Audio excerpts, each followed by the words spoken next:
Hello. There we go. Sorry, my mic was off there. Hey, guys, good afternoon to people in the Midwest, to people on the East Coast. Good morning to people on the West Coast, and good whatever else to everybody else around the world. Hey, guys, what's going on? This is TNT Joe-Fi Tech News that Jerome Ortega finds interesting. This is episode 55, but don't quote me on that because I'm actually not sure. How's everybody doing today?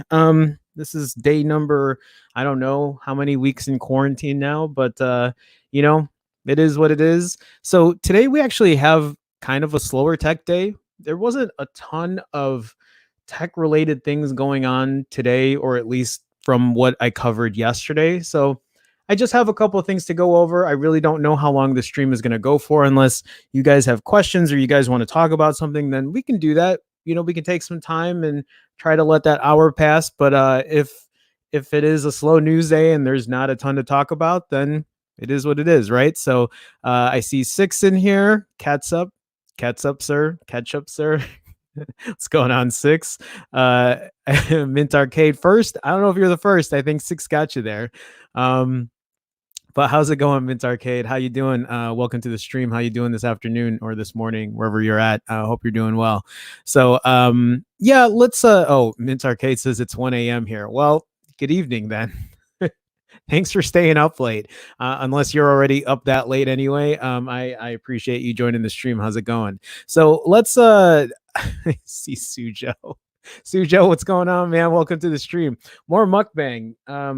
I'm pretty sure you've seen my mukbang, yeah, on my other channel. Actually, so for you other guys who don't know, I do have another channel where I talk about fasting and eating and all that kind of stuff. And somebody actually brought it up. Daniel brought it up and said it was actually a good idea. What I should do is I should Twitch myself eating those 5,000 or 6,000 calories I put in my 4 or 5 hour span. So maybe that's something I might do. I see Nick here. Nick Bots. Morning from Crazy Ass Florida. Crazy Ass Florida. Is that the best way to put it? Maybe. Hey Nick. Good afternoon to you. Welcome to the stream. Glad you could make it. Okay, so kind of let's get started here. Again, I don't have a ton of stories today, so I don't know how long the stream is going to go for. I see Sarang here. Itadwar. Hopefully I said that right, Sarang. Hey yourself. Welcome to the chat. Appreciate you stopping by. How's it going? So what I want to do is I kind of want to start off talking about this phone called the LG Style 3. So I don't actually know much about this phone. This isn't something that I've kept up with, but this is apparently a mid-range phone that was unveiled in Japan. But here's the thing. They're calling it a mid-range phone, but it comes with a Snapdragon 845 chipset, a 6.1-inch QHD plus OLED display. So let me get this screen a little bigger for you guys. Sorry about that. Sorry about that. So for this LG Style 3, it says here LG just unveiled a curious mid-ranger for Japan's Docomo, the Style 3. This is not to be confused with the Stylo series, which is a little weird because they're going to call it a style, and then there's the whole stylo branding. There's no stylus on this one. The phone will be released in June at a price of just over 38,000 yen or $350. So we're talking about a mid-range phone here, though, again, with a Snapdragon 845 chipset. The curious part is this: the phone is powered by a Snapdragon 845. It may be 2 generations old now, but it's still a flagship chip. The CPU still holds its own against modern Snapdragon 700 offerings, and the GPU is noticeably faster. So that's an interesting point to consider here. We're talking about a new phone that got released, but it's coming in with a 2-year-old Snapdragon 800 chipset. Is that considerably is that comparable to a current Snapdragon 700 chipset? That's actually a really good question, and I'd love to know how well those two would fare against each other. It actually makes me wonder what kind of bands this 845 chipset holds, and if it's possible to have something like that in the States. But you only get 4 gigs of RAM and 64 gigs of storage, though there is a micro SD slot supporting cards up to 512 gigs. Still, a few more gigs of RAM couldn't have hurt. The LG Style 3 has a relatively small 6.1-inch OLED display with high resolution, 1440p. The phone's dimensions are not listed, but it should be pretty compact. We're not fans of the wide notch. That is a pretty wide notch for a 2020 phone. But it should be, sorry, I said it again. And it only houses an 8-megapixel selfie camera. The dual camera on the back features a 48-megapixel main module and a 5-megapixel depth sensor for portrait shots. The camera department is a bit bare bones, even by mid-range standards. Also, the fingerprint reader is a basic capacitive unit mounted on the back instead of an in-display unit. The battery is nothing to write home about, with a 3,500 milliamp hour capacity and no mention of fast charging. Wireless charging is not supported. On a plus side, the phone is waterproof with IP68 and IPX5 ratings. The latter shows protection against water jets. So again, let's take a second here to talk about this. This is a new phone that's coming out. They're calling it a mid-range phone with a Snapdragon 845 chipset. Even though it's a 2-year-old chipset, it's still a Snapdragon 800 series that has performed well. Again, I don't know how well it performs today when you put it up against a Snapdragon 700-ish chipset, but it's kind of interesting to see them call it a mid-ranger for what they're doing. It actually makes me wonder if this is something that maybe the Pixel 5 could take advantage of. Instead of putting a Snapdragon 700 series chipset in there, why not put, I guess, maybe the same chipset for the Pixel 5 that's in the Pixel 4? I don't know. That doesn't really sound the greatest, especially if you're going to mark it up in price. But why maybe something they could also do for the Pixel 4a. But maybe the technology isn't there to really, every year there's more power efficiency or battery efficiency, better performance, but maybe those standards aren't the same year over year. So maybe in 2020, a 2020 chipset it performs better, or it has better efficiency or better technology than what something in 2019 would have. But I don't think that's something that most people are even going to consider. It's not something that they're thinking about unless they're going to be taking advantage of all these other features. I don't know.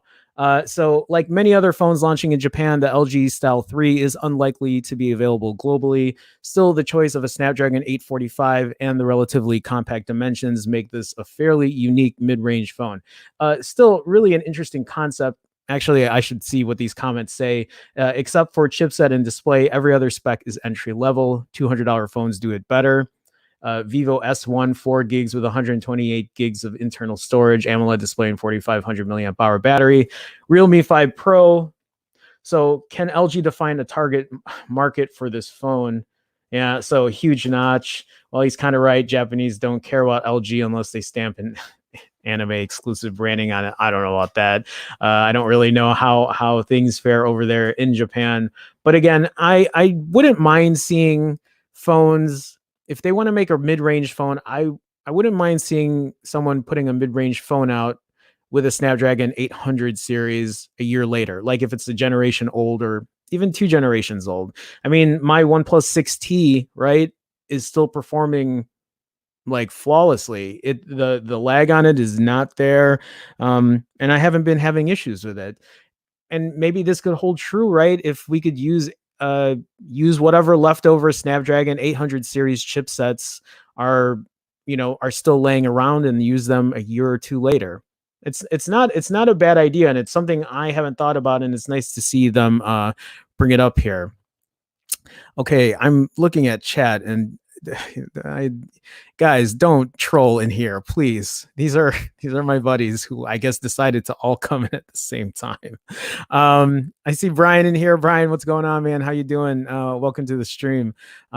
Mint Arcade says interesting point, but I feel that Snapdragon's platform will have huge efficiency differences. So yeah, that's right, and that's something I was thinking about too. Maybe it's not the best idea, but I would love to kind of maybe put them head to head and see how something that's 2 years or 2 generations older could still perform. But it is, yeah, it is that is a good point to bring up. It is, yeah, as more current chips run in a smaller nanometer range. That's very true. Something I didn't think about. Okay, so let's talk about some of these deals here. So this article from The Verge is talking about Apple giving away free original TV shows. When I got my iPhone 11 Pro, I got a free year of Apple, was it Apple TV Plus? Something I still haven't really used. I tried watching something and I just don't watch TV the same way anymore. Usually I watch most things on YouTube, Twitch, and really that's about it. I don't do a lot of shows anymore other than what I can find on YouTube. But this article here is saying that Apple is actually letting you watch some shows for free, and I'm also wondering if it lets you watch it if it's not on if you don't have an Apple phone or an Apple device. So Apple's making a selection of its Apple TV Plus original shows available for free to help making staying at home just a little bit easier. The free collection is available now via this link in the US. Actually, let's see what this is about. Um, okay, so you do need the Apple TV app. So I'm assuming you're only going to be able to use it that way. The following list of shows can now be viewed by anyone without a subscription. The Elephant Queen, Little America, Servant. I don't know any of these shows. For All Mankind, Dickinson, Helpsters, Ghost Rider, Snoopy in Space. Apple joins HBO, AMC, and others, temporarily offering free content to help provide the world with much needed distraction during the COVID-19 pandemic. So yeah, if it's something that you haven't seen or there are shows there that you've actually been looking for, great. Again, I don't know any of these shows. I don't know if any of them are good. So we'll move on. We'll move on.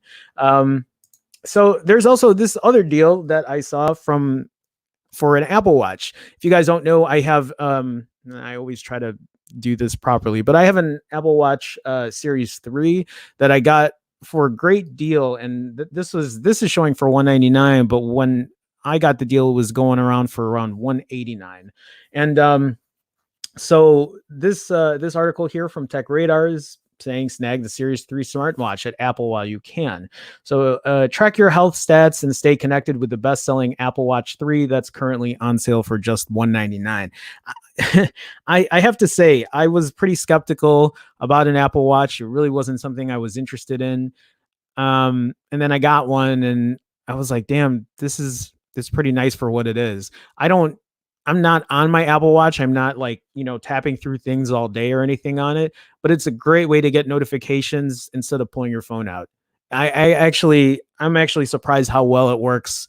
And now I kind of am just like, I don't know how I would feel without one, because it's actually nice getting a lot of these updates without, again, pulling my phone out. But the one thing I use it for the most is for tracking health, tracking like me working out, closing my rings. I never thought closing rings would be so satisfying, and if you guys aren't familiar with how closing rings works on an Apple Watch, you set how many move minutes you get, right, as far as exercise. So if it's for 30 minutes or whatever, you just make sure you exercise for 30 minutes a day. And then there's a stand ring, which means you have to at least be on your feet for 12 hours a day. And then the other one, why am I forgetting now what the other one is? I'm forgetting. Why am I forgetting this? Where's my phone? Or how am I forgetting what this other six? I see you in the chat there. What's the other ring for? Move, stand, and um calories. Burning calories. I'm sorry. Yeah. And so actually six says here, I use it more as a fitness tracker rather than notifications management. I hope in the future the Apple Watch can be more independent than just working with an iPhone. I would love that. I don't know if they're ever going to do that because I just think they want people in their ecosystem. So I don't think they're just going to give it away like that. Um, but yeah, if anything, I use it more for tracking my fitness and making sure I get my calories down and that um, I'm exercising as much as I can. So six also says I'd love to see in the future the activity app come to Android. I mean, Apple Music came to Android. Yeah, I mean, that's the weird thing though too, is like Google is not scared to go ahead and let people use their services on any platform. They want everybody to use it regardless if you're on Android or Apple. Apple's kind of proprietary like that, and it's unfortunate because Apple does make a lot of good stuff. I'm just wondering if they don't want to do it because they're just trying to force people to get them into their ecosystem, into their hardware, and then leave Android. Um, anyway, let me kind of continue here. So this best-selling Apple Watch 3 that's currently on sale for just $199. Is this straight from, oh, it's straight from the Apple Store. So that's not bad at all. Okay, yeah. So you can get a Series 3 for $199 straight from Apple. So the 42 millimeter is $229, which is this is what I have. I actually have the 42 millimeter, which is the bigger one. And yeah, I think that's what I got it for. $229, I think. I thought this was 189, but I could be wrong. Anyway, it's still a great deal for what it is. I think instead of spending $350 for the Series 5, unless you want always on display, unless you need, I think, is it the EKG or whatever? I haven't really looked into it much because it's just not that big a deal to me. But for 199 and 229, I think they're really good prices. Let's see here. Brian says, I can't justify it. The new budget iPhone will be $400. It's true. Yeah, Mint Arcade says can't afford one. I gotcha. I hear ya. Six says that can sell more Apple Watches at fitness trackers and maybe give some access to Android users. But if you want the full experience, get an iPhone. Best of both worlds. It's true. It's I don't know. I would love to see it become more of a universal thing, but again, I don't think that's going to be happening anytime soon. The Apple Watch 3 is packed with health and fitness focused features while also keeping you connected. The smartwatch tracks activity, workouts, and calories burned and offers continuous heart rate monitoring. That's something that I don't know. I'm oddly satisfied with checking like my heart rate all the time, what my resting heart rate's at when I'm going for a walk, or if I ended up doing like a sprint here and there. The swim-proof smartwatch will even notify you when an unusually high or low heart rate is detected, and features a breathing app to help with everyday stress. I've tried it once or twice, and it does. It kind of clears your mind in a way. It's something maybe I could use more, but I don't think about it too much. The Series 3 watch provides an 18-hour battery life and includes basic smartwatch features such as the ability to make calls. I haven't tried that yet. Send messages, I've tried that, and receive notifications. The all-new Apple Watch 5 currently retails for $399, which makes the $199 price tag on the Series 3 smartwatch extremely attractive. And it was for me. That's why I bought it right away. For half the price, I couldn't say no. Shop the Apple Watch 3 below, and keep in mind Apple is currently offering fast, free delivery on every order. Oh, okay. Well, that's great too. So free delivery as well. So you don't have to pay anything extra for that. Again, a good deal. Just thought I would share it. Thought it might be something, you guys might be looking for if someone was shopping for it. Especially coming from me. if you want a recommendation, I do recommend it at the price for $200. It's kind of hard not to want to pick one up if you are in the market for a smartwatch and you have an Apple device. Okay, so moving on. We'll keep it going with Apple here. So this article from Tech Radar says iOS 14 might let you try out apps before installing them.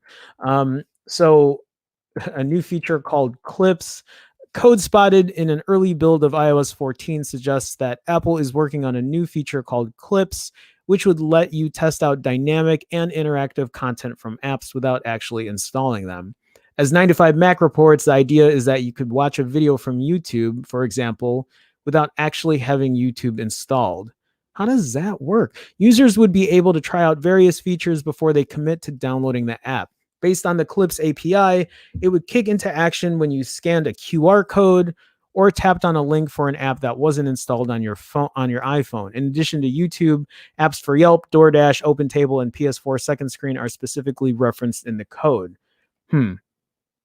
App developers will. Do I have my? Yeah, I have that muted. I just didn't want audio to be playing. App developers will need to specify in the App Store which parts of their apps are available before installing. There will then be the option to install the full app if required. A similar sort of tech is available in Android with slices. I haven't tested that. I didn't know that was a thing, really. I think this is a separate article, but maybe not. What's coming in iOS 14? I don't know if any of you guys are excited for iOS 14. I mean, I'm always waiting for an update to see what's coming out, but that's about it. Like everything else that has been spotted in the iOS 14 code ahead of time, Apple may decide to scrap the idea between now and June, when we're expecting the first official preview of what the software will bring. Previous leaks have suggested Apple's thinking of adding extra home screen and wallpaper customizations to iOS 14. Is this going to talk about what those look like? Yeah, let's actually kind of look at this. iOS 14 leak reveals wallpaper and widget customizations for your home screen. I would be surprised to see this. This is a different step for Apple to actually put widgets on their home screen. Some digging into early iOS 14 code has revealed Apple is at least experimenting with the idea of home screen widgets. Not just a side panel as in iPad OS, but fully fledged widgets that can be repositioned as required. Android phones have offered widgets for years, of course, and in recent software updates, Apple has shown some willingness to move away from the uniform rows and columns of icons on iPhones and iPads. Again, I don't know where my iPhone. Oh, it's actually behind me. The one thing that all I want on my iPhone is for them to give me the option to take away all these icons on my home screen. Give me a way to just give me my bottom dock here, like I have on my Android, and I'll be happy. That's all I really care about. I mean, I'm glad to see them bring widgets, but if they're going to bring widgets, at least give us the option to hide the icons on our home screen or give us an app drawer or something. I know that, they want to keep it simple and they want to keep things memorable for people so people don't forget where they put stuff. But if you at least lock an app drawer somewhere so that people know where the app drawer is the whole time, I think they can figure it out. Apple's good at making sure people know how to use their phones. I'm so tired of this home screen. I'm so tired of it. I'm so tired of looking at icons all day on my home screen. I just wish there was an easier way to navigate through it. Okay, so 9to5Mac says the feature is still in testing and might be scrapped, so don't get your hopes up just yet. Yeah, I'm not holding my breath for anything like that. So iOS 14 is expected to be compatible with all the iPhones that can currently run on iOS 13, which would mean everything since the iPhone 6S from late 2015 and the iPhone SE, which launched in 2016. It's always possible this could change, but we haven't heard that more phones will be left off the upgrade list. We traditionally get our first look at new iOS versions at Apple's annual WWDC. Obviously, a lot of this stuff isn't going to be happening because of the whole coronavirus thing. And that's it. There's not much to go into there. Let me check chat real quick, guys. Again, guys, thank you for coming by. Thank you for engaging in the chat. Thanks for making the stream. Hope everyone's doing well today. So let's see. Remember, Apple gave some access to Samsung TVs for their services like AirPlay. Fair enough. I I don't know. I don't trust Apple giving anybody access to anything at this point. They own so much of the market, but who knows? Mint Arcade says that's like Google Play feature. That one can play a game before installing. Oh, yeah. And you know what? I'm not much of a gamer, so I haven't even tested that. I didn't even know that was a thing either. But that's good to know.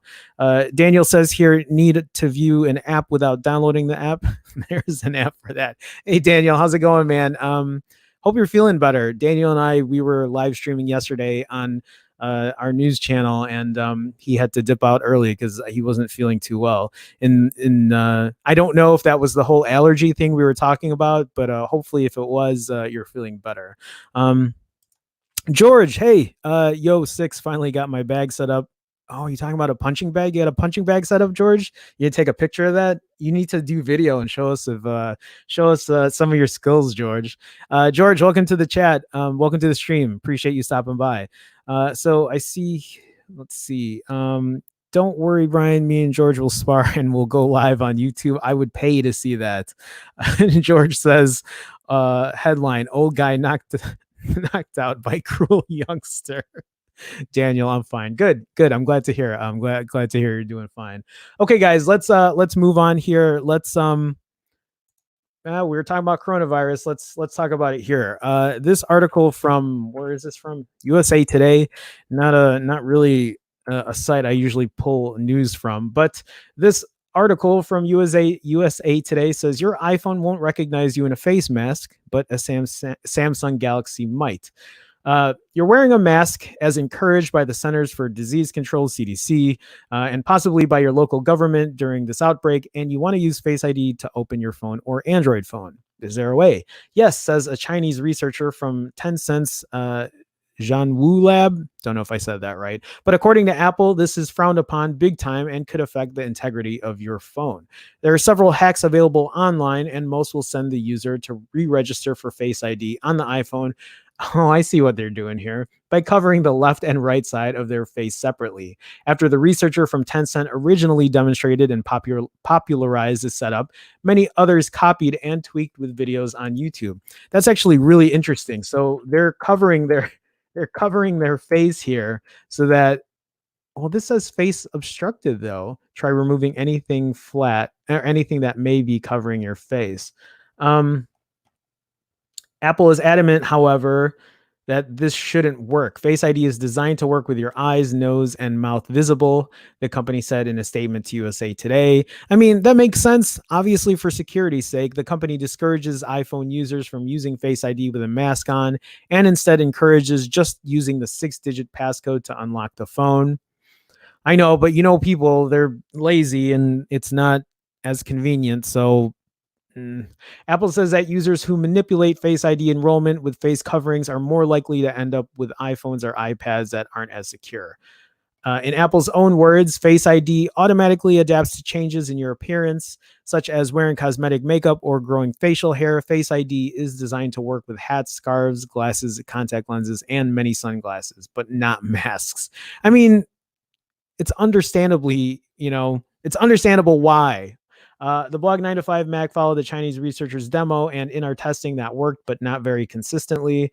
In our half mask test, God, this is why I don't pull things from USA Today. Do you see all of this garbage on here? It's just ad after ad.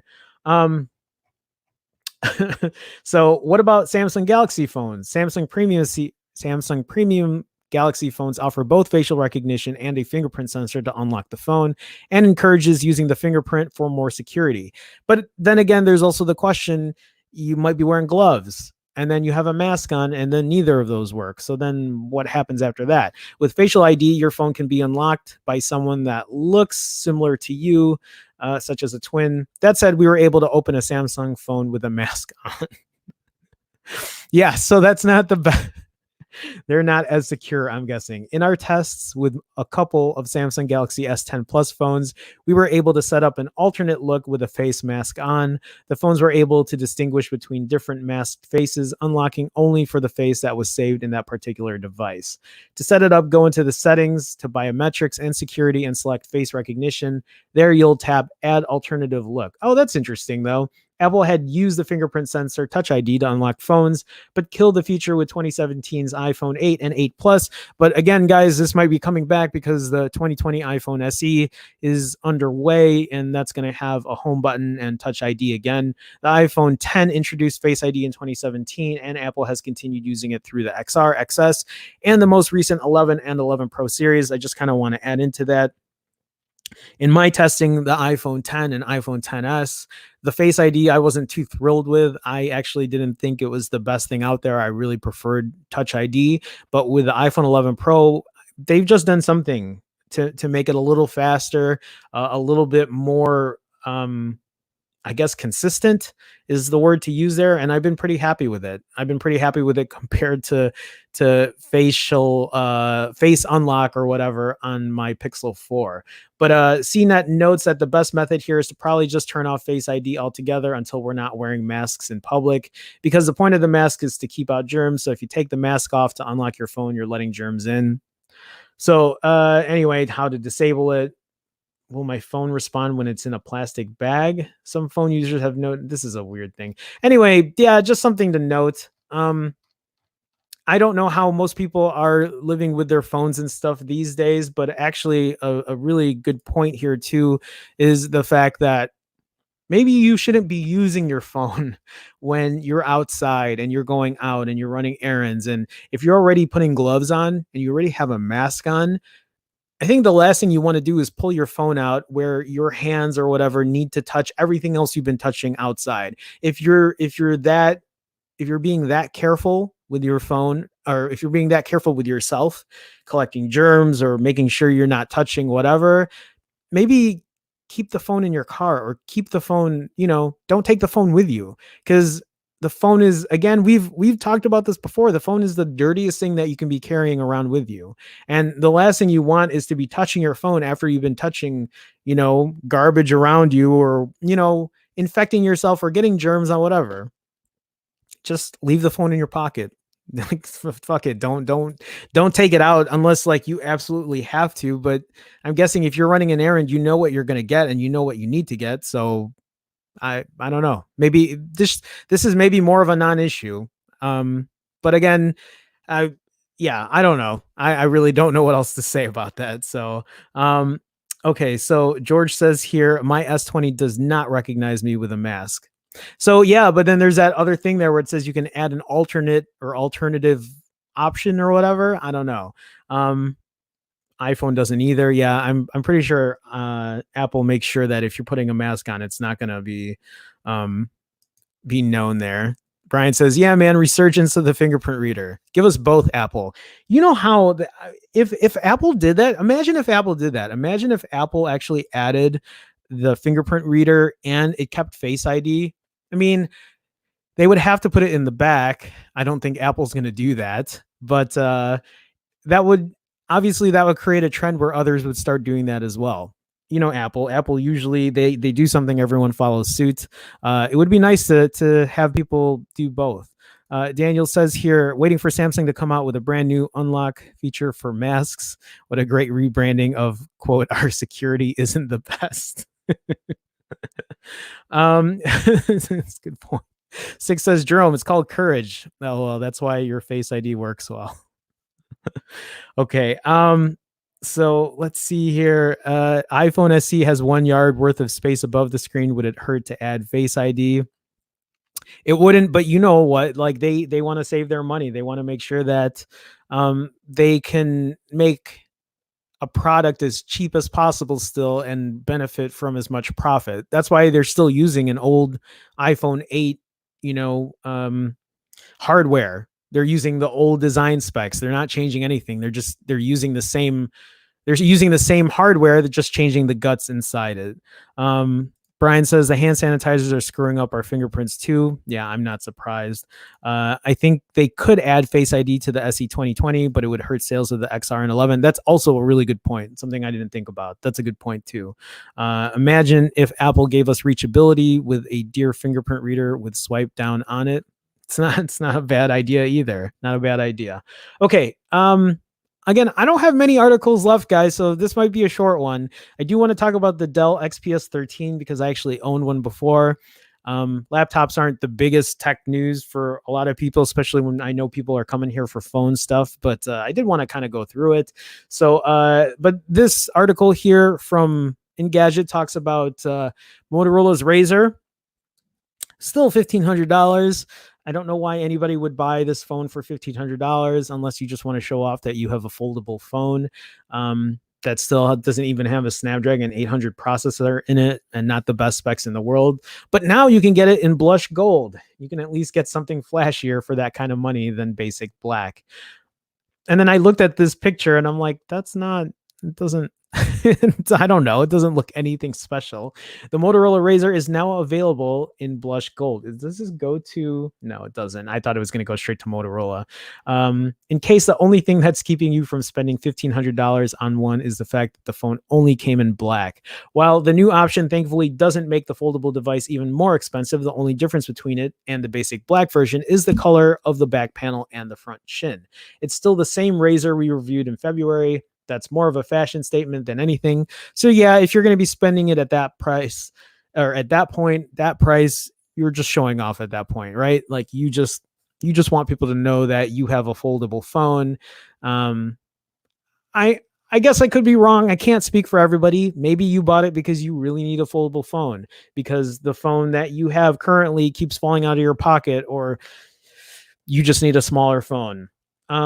As we mentioned, then the device won't run faster, last longer, or take better pictures than other devices just because it costs $1,500. It also remains a Verizon exclusive, which is a sore point for me because I just am not a proponent of buying phones that are locked to a carrier. If you're actually looking to get the phone because it makes a fashion statement, though, then you can get the blush gold Razr from Motorola or Verizon's website.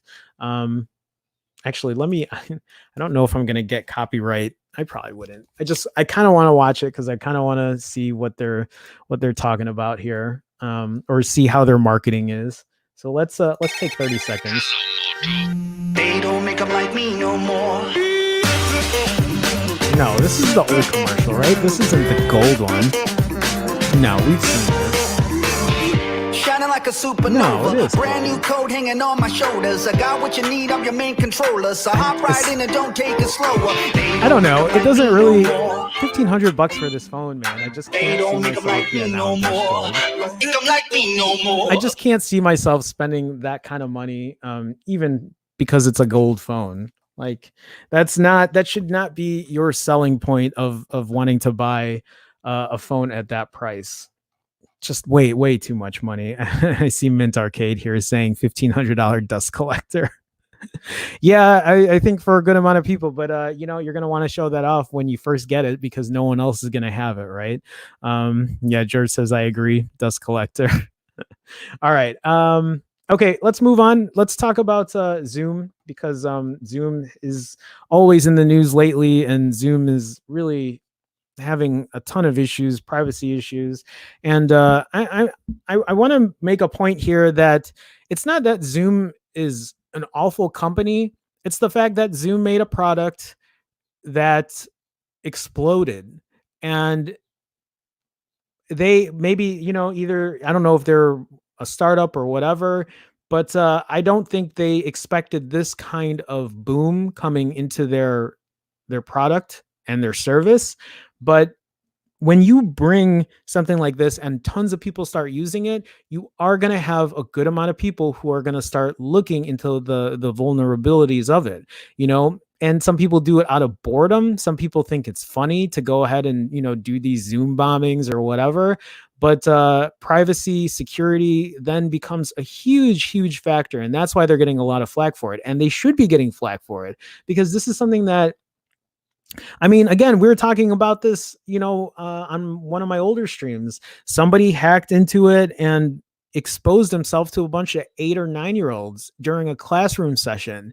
And when that kind of stuff happens, yeah, obviously that's an issue. So this article from Yahoo says hackers are posting verified Zoom accounts on the dark web.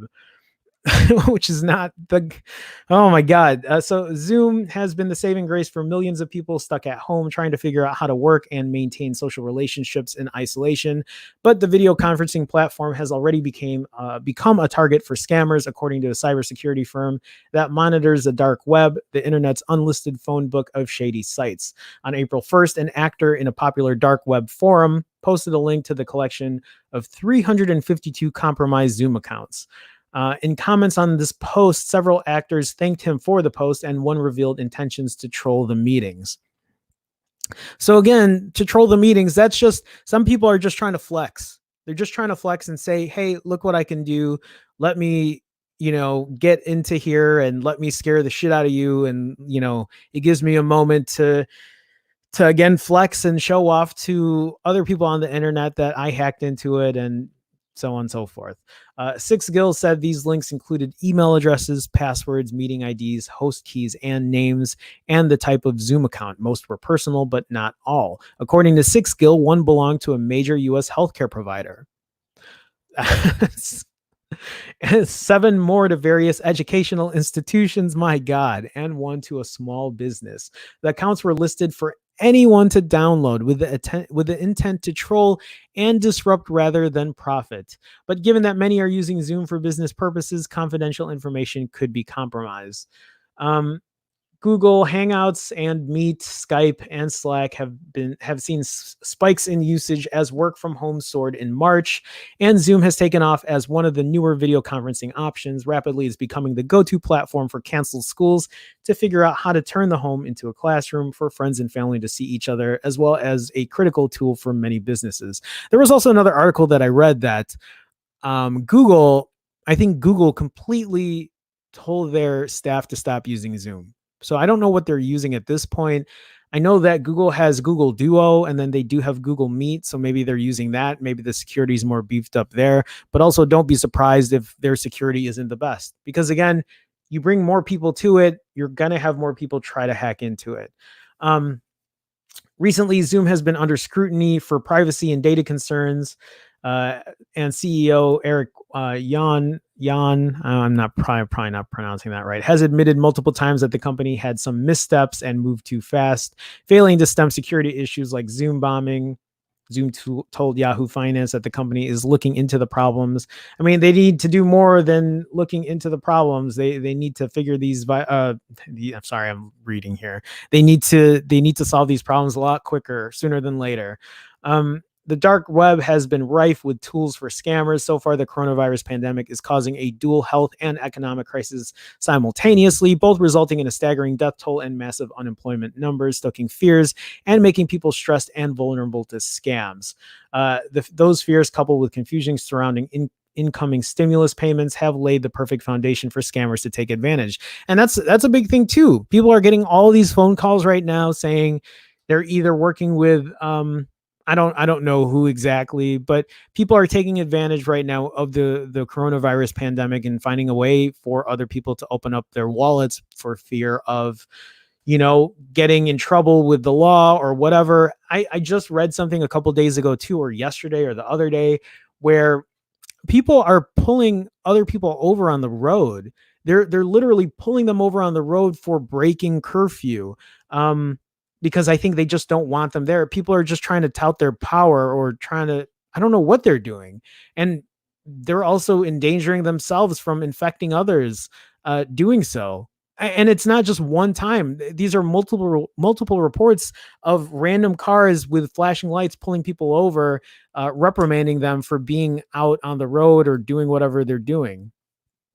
I don't know why. So it says here, coupled with confusion surrounding incoming stimulus payments already the FTC said it got more than 7,800 complaints regarding scams, resulting in a median loss of $598 per person. So obviously people are opening up their wallets and they're getting scammed out of this stuff. It appears that people are repurposing a variety of phishing kits by adding coronavirus and health organization images and text to them. That's the problem. When this kind of stuff happens, it brings up a bunch of fear that it's people taking advantage of people when they really shouldn't, and it's sad to see. It doesn't mention coronavirus directly, but it could possibly be used for phishing or attempting to access medical professionals' accounts if they reuse the same password for other accounts as they used on whatever medical website the information came from. Sixskill has also seen significant chatter suggesting that threat actors see this crisis as the quote perfect opportunity performing other illegal activities such as smuggling illicit goods with impunity. Which found that actors are also seeking to, quote, hoard or sell medical items such as ventilators, masks, and testing kits. Mercifully, the report said we could not locate anyone selling truckloads of toilet paper. We searched. However, Reuters reported that sellers were listing N95 masks at steep markups to be bought via Bitcoin. Most alarmingly, we located a post in which an actor claims to be auctioning access to the cloud platform of a top 200 politically themed US website. My God, the actor notes that purchase of this access is great for raising panic about the coronavirus. The auction began at $20,000. People are going to profit where they can. It is sickening to see. I think it's important that there are people out there trying to make sure that this doesn't happen. This is also why misinformation, especially during a time like now, is important to call out and make sure that we have proper, avenues to where you can get information on how to not get scammed and how to, prevent this kind of stuff from happening. So, okay, guys, let's I'm looking at chat, guys, just to see here. Six says they definitely don't make them like 267 no more. No, they don't. They don't. Um, Daniel says that's just caviar on a pizza in different terms. George says Zoom is on its way out. Hopefully, I don't think they are. I think a lot of people are still going to use it. Daniel says, wait, when did Joe Biden hack Zoom? right. Mint Arcade says, funny how many organizations started to use it without finding out if Zoom is secure, trusted, or otherwise. Yeah, I think a lot of people just jump on the bandwagon. They know that everyone's been using it, so they're like, yeah, why not? We haven't heard anything bad. Again, there are other apps out there. I mean, Skype is still a thing. Microsoft Teams are still a thing. Am I saying that they're perfect? No, I don't know what security issues they have either. Google Meets is another one, but I don't know. I can't recommend anything because I don't know how well they work. I really don't. I don't know how secure these are. I don't know what other things can be exposed from it, but it's something to at least be on the lookout for. Brian with the $1 super chat. Brian, thank you, man. Thanks for the super chat, guys. Thank you so much for everyone else for being in the chat, for joining in here. Brian, to do stuff like this again, and I'll say it all the time, Brian's a huge supporter. For you guys being in the chat, supporting as well, I appreciate that. If you guys haven't already, please feel free to like this video. Liking this video helps in the algorithm somehow, some way. It does help me in some form or fashion, either getting me known or getting other people to see this video. So again, I appreciate it. Brian, thank you so much for the $1 super chat. It does mean a lot to me. I know I feel like a broken record, which is probably something I said yesterday, but again, I'm always grateful, and thank you so much. So let's see here. Mint Arcade says, I guess the general public is still oblivious about internet privacy and security. I don't think most people care. They don't. They see that little warning that comes up before you install an app or whatever, and they just, okay. And I'm guilty of it too. I don't read through a lot of that stuff because at a certain point, I'm just tired of seeing it over and over and over. Simply your device. This is Mike, guys. If you guys don't know Mike and I, we stream together Sunday mornings at 9 a.m. Eastern. Hey guys. Hey Mike. Hi. Thanks for making the stream. How you doing? How's it going? I appreciate you stopping by. There's not much left in the stream here, but I think I'm out of phone stuff. I think I'm only going to do one more article, and we'll get to that now. So the last thing I want to talk about is this article from Gizmodo that I actually pulled up a few days ago, but there was a lot of phone stuff to talk about, and since it was a slow news day today, I figured we'd talk about it. Do you guys use laptops? Or I feel like most people are on laptops now. As I stream, I'm doing this on I have a custom PC that I built. It's my video editing rig, and I use it 90% of the time. Otherwise, I have a MacBook Pro. But before I had a MacBook Pro, I had a Dell XPS 13, and it was a 2016 version or a 2017 version, but it was a great laptop. It was a great portable laptop, and at the time, I didn't want to get a MacBook because I just wanted to kind of do something different. But when someone calls a laptop close to perfection, I have to look, especially one that I've owned before. So these laptops from Dell, they're super lightweight, they're super thin. I had both versions actually. I had the XPS 13 and an XPS 15. This was back in the day when I was working in IT and I actually had money and I could buy stuff. I can't anymore, but let's go through this article. I just want to see how good it is, how far it's come, because this keyboard looks way different than what I used to have. This looks way smaller and thinner. Dell is running into a real issue with the XPS 13, though in this case, it's a good problem. Over the past couple of years, Dell has tweaked and refined its flagship 13-inch laptop to the point that we thought last year's model was practically perfect. So even last year, they were giving high marks for this. And I'm wondering, when they say this, are they saying that this is close to perfection as opposed to a MacBook Pro? Because usually when I think of what laptop to get, people are always talking about the MacBook Pro. People are always saying that's the best of the best. And I'm not gonna lie, I have a 2015 MacBook Pro, and that still does me pretty good. I can do a lot of things with it that I'm surprised I could for a 5-year-old phone or a 5-year-old laptop. So now Dell has released the new XPS 13 9300 with a more useful 16 by 10 screen, a larger touchpad with keycaps, slimmer bezels, and even better performance. At this point, the new XPS 13's only significant shortcoming is that it just has 2 USB ports instead of 3, though in return you do get a built-in micro SD card reader. I love having a micro SD card reader. As somebody who is a photographer, I use my micro SD slot all the time. On my PC, I don't have a micro SD slot, so actually I have it right here. So I have to have one of these USB, and then I throw my micro USB card in there. So to see one on a laptop is great.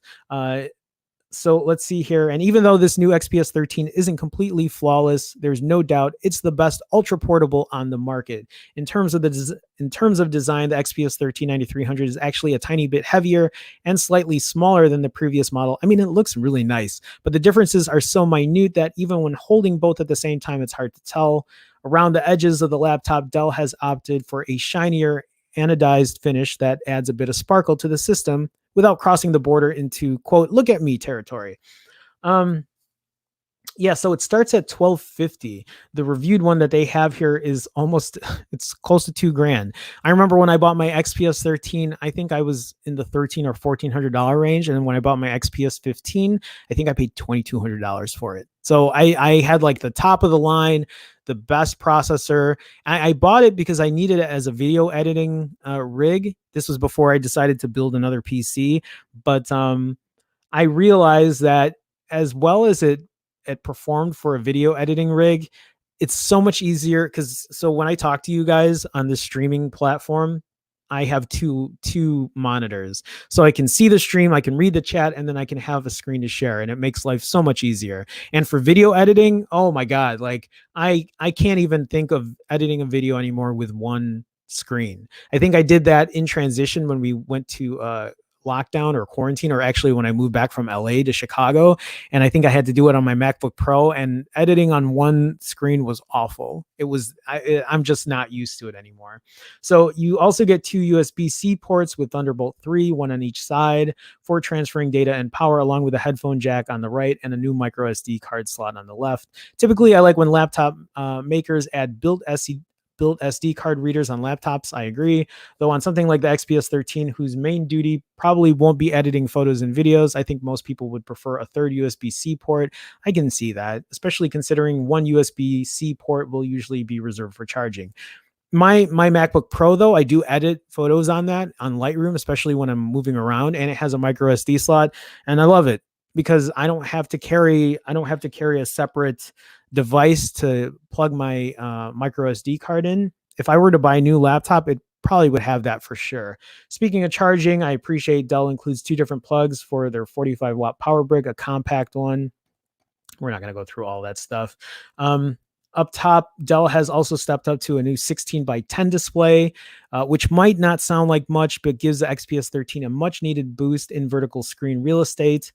So Dell kept the XPS 13's tiny webcams, which includes an IR camera for Windows Hello Face login, while also decreasing the bezels at around its 13.4-inch screen to the point that they are practically non-existent. So webcam image quality could be a tiny bit better. Here's the thing. I don't know if they've changed it this time around. I don't see. So the webcam before for the XPS 13 when I had it, and the biggest gripe people had is, I don't know if you can see my cursor here, but it was at the bottom. I think it was at the bottom middle or the bottom left. And I don't know if they've now brought it back up top, because that was a huge complaint by many people. But they did that because it had tiny bezels. So it was a way for them to give it a tiny bezel and, put the camera then at the bottom to sacrifice for it. But maybe they figured a way to put it up top. I don't know. I was just actually looking at what performance it had on here. So on our 1750 review model, so this almost $2,000 model, it has a Core i7, has 16 gigs of RAM for a laptop, 512 gigs SSD, and it's an M2 version, and a 1920 by 1200 touch display.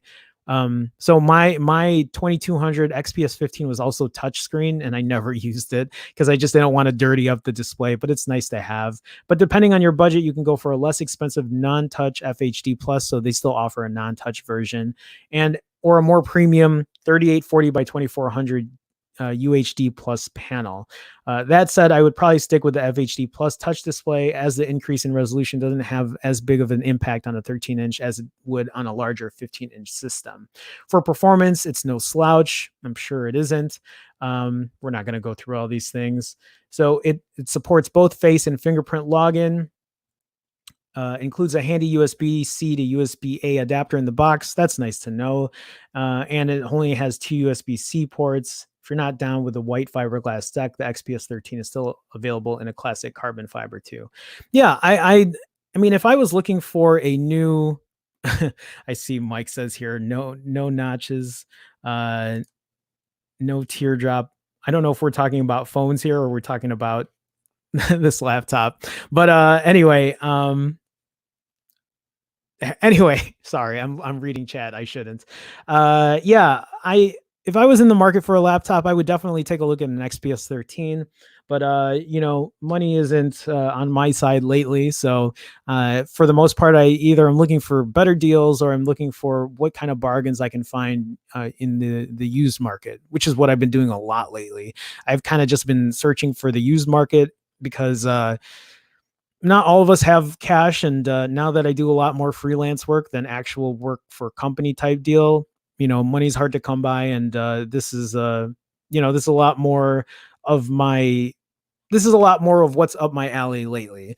I did see, here we go. I did see here, George, with a $2 super chat. George, thank you for the super chat. I do appreciate it. Your support, man, it means a lot. George, you've been a great supporter for a while now. And even with these super chats, you don't have to, but you do. And it does mean a lot to me. So thank you so much for that super chat. For everybody else, and I'll say it again, thank you guys for stopping by. Thanks for people who did come by and left. And even my buddies who came at the beginning of the stream and thought it'd be funny to troll. I should figure that out. I need to give a couple guys some moderating access in here. But thank you guys for stopping by. If you guys haven't already, please feel free to like this video, share, subscribe. If you haven't already, it does help in the algorithm in some form or fashion. Like I've said, I don't know how, but if it gets me seen more, that's great. I would love to share a lot more of my tech knowledge. And not even that, I do love engaging with the audience and talking about things, and getting everyone else's perspective, because I think that's pretty important. I see someone I haven't seen before, Danelli. So the XPS 13 versus the new Pro. Yeah, you know what? First of all, Danelli, thank you for joining the stream. Appreciate you stopping by. I actually don't know too much about the new Pro here. But as far as a PC variant, I've had an XPS 13 a few years ago, and I had an XPS 15, and I actually loved both of them.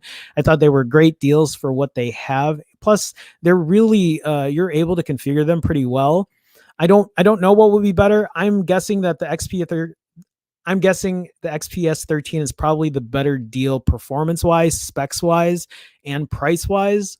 I could be wrong, but they're both high end quality devices. I couldn't tell you. I'm so like the laptop market isn't really my expertise to say. I would love it to be, but I just don't have the money to buy these top end laptops. I'm using a 2015 MacBook Pro. It's something I've been using for a while now, and it's what I carry. I just saw this because I used to own an XPS 13 and kind of wanted to go over it and thought it'd be interesting to talk about.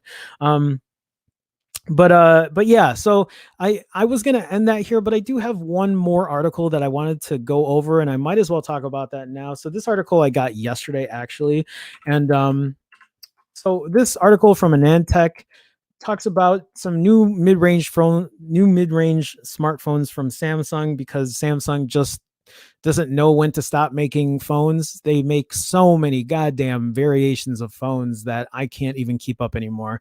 So Samsung announced a Galaxy A51 and an A71, both 5G, both mid-range smartphones. So let's kind of see what they have in here. Yesterday, Samsung announced the company's new Galaxy A51 5G and A71 5G phones, for the first time adding 5G capabilities to the company's arguably most popular and successful phone lineup.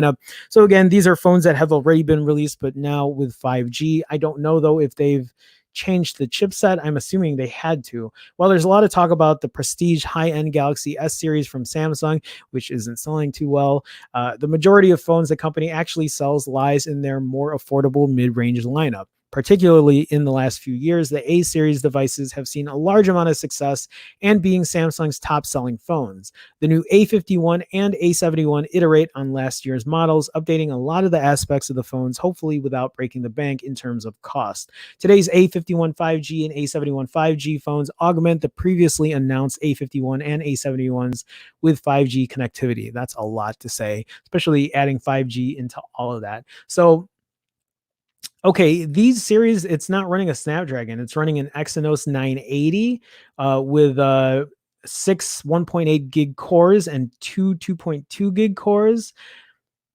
And I just read a report earlier that says that the Exynos chips don't even compare to the Snapdragons. The Snapdragons are well better performing. I don't know as far as efficiency goes, but if you're in the market for a phone, especially a high-end one, usually the Snapdragon 800 series, I believe, outperforms what these Exynos chips gives it.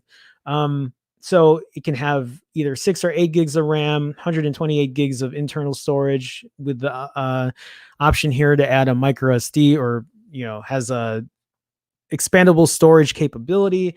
4,500 milliamp hour battery.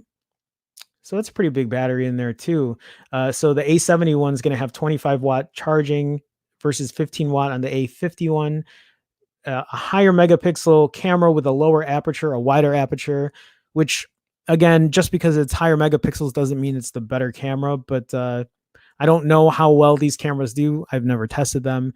And they seem to have pretty similar specs. I wonder what the price points are at them though. I don't think it shows it here, but they're pretty similar phones. So while we don't have outright confirmation from Samsung, the phones are seemingly powered by the new premium Exynos 980. It's the only chip that fits Samsung's higher level specifications of the new phone system on chips. The chipset was released last September and seemed extremely competitive in its positioning, brandishing all the capabilities of similar chips in its range, including the newest Cortex A77 CPU cores. The key aspect of the phones is that they are 5G capable. I've talked about this many times. 5G shouldn't be a marketing point. Not yet. Not right now. 5G is not, it's not, I keep saying it's not worlds better than 4G LTE. And in a lot of cases, 4G outperforms 5G. Again, I've said this before, it's not that 5G isn't going to make its mark. It will make its mark. But if you are trying to buy a phone right now because it's 5G, the guinea pig. You are the experiment that people are, that corporations are testing you out on, to see how that carriers are testing you out on, to see how well these devices work. Because I've said this before too. There are new chipsets that are coming that are going to be 5G capable, that are better in terms of performance and in battery. Right now, this is not the year for 5G. It is the year that 5G is getting expanded, that they're trying to push people to get it. But wait for 2021 to get a 5G phone. Maybe 2022. I don't even know how well 5G is going to be next year, unless Apple gets their hands on it. If Apple gets their hands on 5G this year and releases an iPhone 12 that's 5G capable, you sure as hell, or at least I sure as hell know that 5G is going to, they figured something out where 5G can be widely accepted better.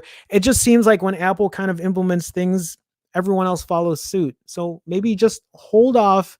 Don't, I guess the point I'm trying to make is, don't buy a phone today because you want 5G, because that's not a reason to buy a phone today. It is not the reason to buy a phone today. You can get a very well capable performing phone with 4G LTE. Just wait on it, please. Don't fall into that hype. The key aspect of the phones is that they're 5G capable. Samsung here integrates the modem onto the chip, capable of support sub 6 gig networks. Millimeter wave capability is missing, so it doesn't even have millimeter wave. It doesn't even have the really fast 5G.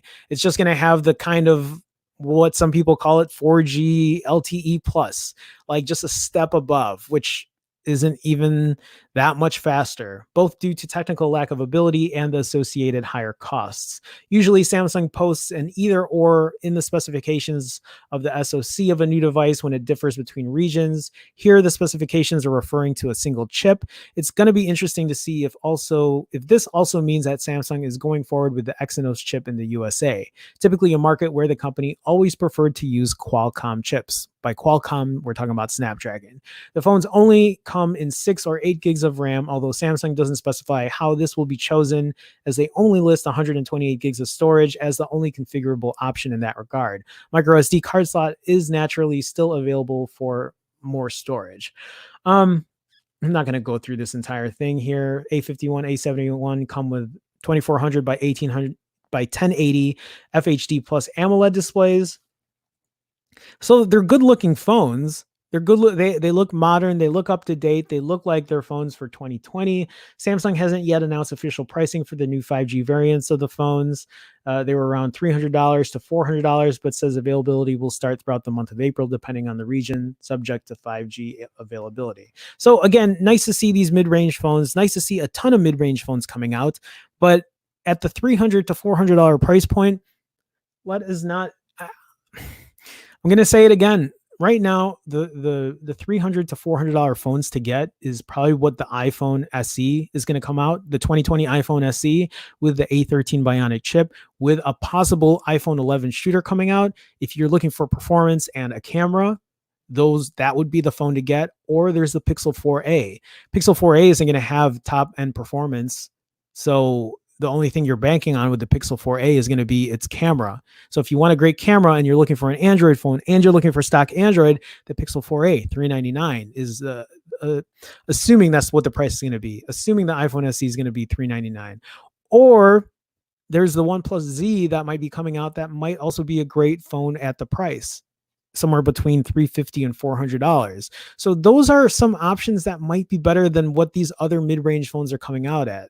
Especially if you're looking for something that has stock Android, it's hard for me to recommend getting a mid-range Samsung phone when you have the option of a Pixel 4a or an option of this OnePlus Z that might be coming out. I don't know if that's coming out for sure. We don't know if it's even going to have decent specs, but it's not that much longer to wait. April 14th is when this OnePlus announcement's coming out.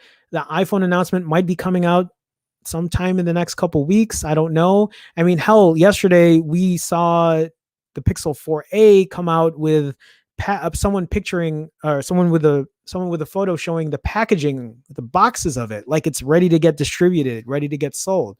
So kind of just wait. Don't spend your money yet. Hold off, because there's some other options available. And then there's also the fact that you can get like an older OnePlus phone. Imagine the OnePlus 7T, I think, going for $399. That would be hard not to recommend if you're looking for a phone that has great performance, stock-ish Android, great battery life, great charging capabilities, but maybe not the best camera. The OnePlus 7T at $399 is a great deal. And that would be actually a really interesting comparison to do that for a Pixel 4a when that actually gets released. So options are there. Just, kind of hold off. If you guys want advice or recommendations, talk to me. Let's kind of like sit down and go through the specs and I can help you out with that. I love helping people out. I think that's important in our community that, there are people that can kind of talk you through like, what should I get or what would be the best deal? So, again, the options are there. Just hold off. So, oops, wrong screen. Here we go. That's what I meant to do. I am going to end it there, guys, but I do want to appreciate everybody for stopping by. I want to thank everybody for joining the chat, for engaging, for just checking me out. I do want to thank Brian, and I want to thank George for both sending super chats. That does mean a lot to me. Again, guys, if you haven't already, please like the video. It does help me get found, I think, in the algorithm. Feel free to share it, comment, tell people to replay if they want to watch this stream again, if they haven't, or if you guys missed the whole thing, you can start it from the beginning. It was kind of a slower tech news day today. I did think about maybe not streaming today, but I figured might as well sit and kind of go through a couple stories. Plus, just talking with you guys, it's always nice. I see Mike saying here, champion of tech. We are. It's yeah, Mint Arcade says it's witching hour here almost. Yeah, it is pretty late for you over there. So anyway, guys, thank you for stopping by. And for anyone new, like I see Dunley here talking in chat. It's always great to have some new faces and new people in chat come in, talk about stuff and even bring things up. I mean, I have these stories up here, but if there's something you guys want to talk about, I can, as long as the chat isn't too crazy, because yesterday we had a good amount of people in there and I couldn't keep up with chat. But here I could kind of see this and I could kind of go through things and I see Mint Arcade saying here, Pixel products are not available in my country. That kind of sucks. But again, the Pixel 4 wasn't the greatest buy this year. But if you're not going to get the Pixel 4a, that's kind of unfortunate because I feel like that's still a good deal. But if the iPhone SE comes out, if it comes out over there, that again, we have yet to see what's going to come out. So Donnelly says, can I come on your stream? I don't know. Let's talk. Message me. I don't know. I usually this is a tech this stream that I do. This is usually a thing that I do for me. That's why it's called TNT Joe-Fi. It's news that I find interesting. But yeah, I don't mind having a chat with other people here and there. So something we could talk about. You never know. You never know. Otherwise, guys, I do stream for you guys that don't know. I do stream Monday through Friday weekdays. This segment I do Monday through Friday at 12 p.m. Central, 1 p.m. Eastern, 10 a.m. Pacific, and I don't know about the other time zone, so I'm sorry about that. But I will be streaming tonight, Friday night, and actually on Simply Your Devices channel, we do something called Friday Night Tech Talk. Every Friday night we talk tech, 8 p.m. Central, or 8 p.m. No, 7 p.m. Central, 8 p.m. Eastern. And then Mike and I also stream on my channel here on Sundays at 9 a.m. Eastern, 8 a.m. Central. So I stream 6 days a week on my channel. And yeah, I do a lot of streaming. So it's something I've been getting used to and hopefully something I've been getting better at as time goes by. I know these things are never perfect. So that's why I keep doing them because I think it helps me get better. But anyway, guys, thank you for joining the stream. If you guys want to stop by tonight, again, I'm going to be on Simply Your Devices channel. You can check him out. Otherwise, I'll see you Sunday at 9 a.m. Eastern, or I'll have another segment of TNT Joe-Fi this coming Monday at 12 p.m. Central. So again, guys, thank you so much for joining, and I'll see you soon. Take care, guys. Bye now.